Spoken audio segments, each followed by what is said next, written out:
We don't get after the president.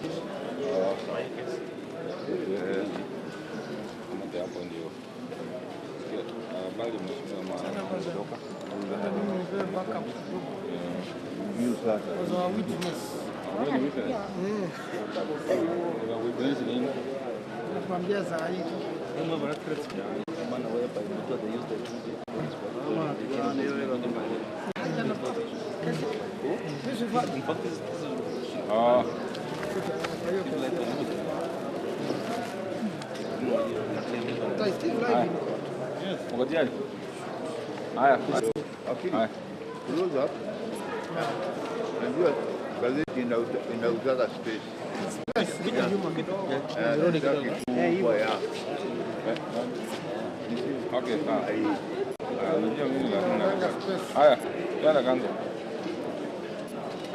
I'm here today to make a very clear and stern statement about my life as an advocate in this town. I participated in my role to commission affidavits in election petition in Machakos, whereby I stamped the documents and I appeared before court when I was required to. And after I did that, I want to make it very clear that I have been pursued and been tracked, been trailed by officers and people who are being instructed by one of the litigants who is trying to pursue my life. I want to make it very clear that if this is going to happen, then I want to tell the public to know that if my life is going to be lost in this issue, then the people to blame are known, because I've already made a statement, I've already made a complaint, and already that issue is under investigation. And I call upon the members of LSK and even the LSK body itself to take action and take this matter seriously, because it is a threat to the profession, it is a threat to the life of an advocate who has done his work according to the law. I did my work according to the higher calling as an advocate. I commissioned the document, I was paid my fees, and some people have gone to an extent of investigating my telephone contacts. They did that without seeking a court order. They did not copy me with any correspondence whatsoever indicating that they are investigating my telephone contact. This is a threat to the profession. I have reported this matter to Kileleshwa Police Station under OB number 60. I want to make it also very clear that when I testified before Justice Mchelule in Machakos High Court, on the same day, 13 officers came to my home purporting to be court process servers. They were well armed, they were well oiled, and they wanted to actually pursue me and took photos of my house, they took photos of my children, and they threatened that I will face dire consequences for testifying against their boss. I want to make it very clear that this is a serious issue, and if any person is going, if my life is going to be affected, my life, my family, my children, and the profession, the people to blame are there. And I've already made a statement. I've stated their names clearly. I gave a statement earlier about the officer. I've made a complaint to the IPOA, to the National Police Service, to investigate this issue. In case these people are public officers, they can be summoned to clarify why they are pursuing my life and what is their role. Are they people who really they have a valid complaint to pursue me, or they are just acting out of the blues or out of the whims of somebody? So I wish to make it clear that an advocate should be given independence, a free hand to do what he he does accordingly and according to the higher calling of being a profession. Who threatened you?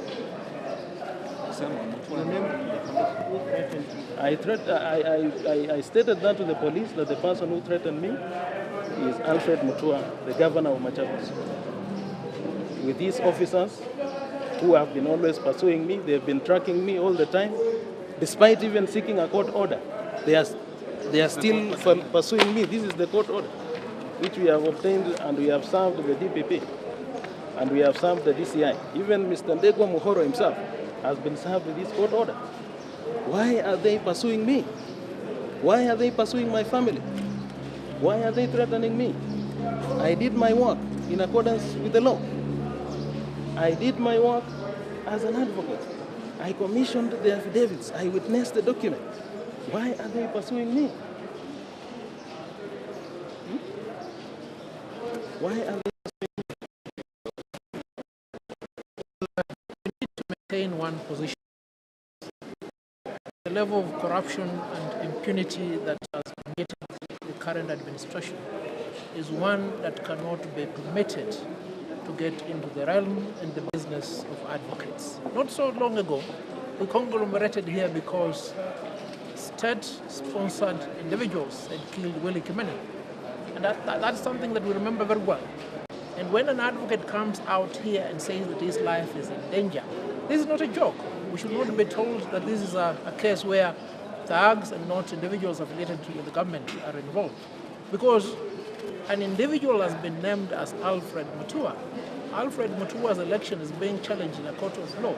We know who Alfred Mutua's lawyers are in that matter. And as lawyers, we can tell you without any fear of contradiction, the schemes we are seeing against our colleague right now are not schemes that have been arranged by laymen. These are schemes arranged by lawyers. So that the lawyers who are responsible for the conduct of the defense on the part of Alfred Mutua need to understand that Wakili here has a duty to act in this matter, and they have to argue their case. They should not find excuse in directing their anger towards the conduct of an advocate who has performed its duty. And we want to make a call to the entire population of lawyers, because we'll not waste our time asking the leadership of LSK to act, because the leadership of LSK is dead. They don't do anything. In fact, what they do to us as lawyers is to inform us when lawyers are dead. It looks like that is their responsibility. Now, we want the membership of the Law Society to understand that they need to come out very ferociously and stamp the authority of lawyers. This is a country ruled by law. And if a lawyer cannot be able to come to court, if a lawyer cannot be able to do this work in the manner in which he is allowed to do it by the Constitution, and the Advocates Act as well as the Law Society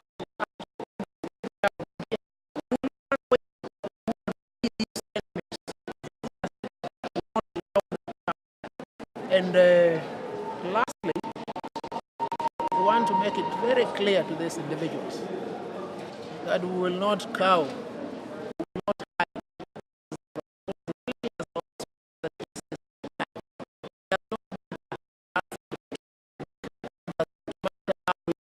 Gatonya is big, or his connections are in the country, we will not allow him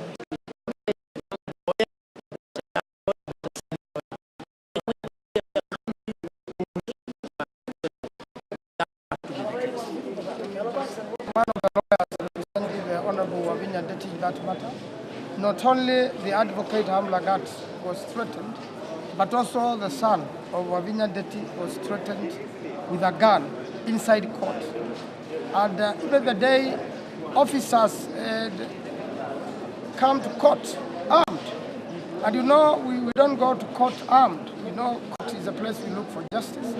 So I think it is important that the advocate has reported the matter.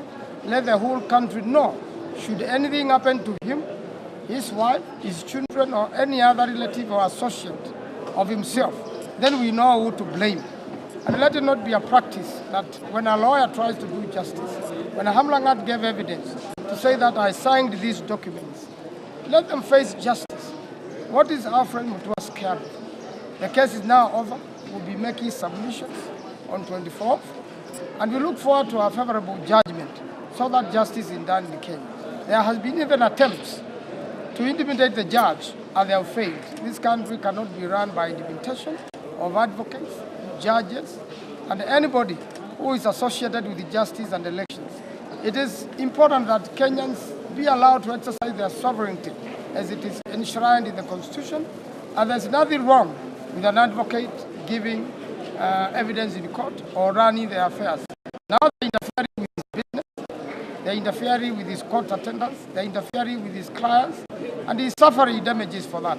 There is already a court order, let it be obeyed.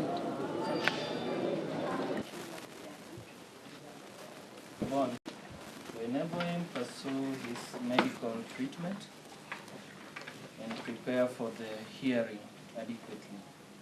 Indeed,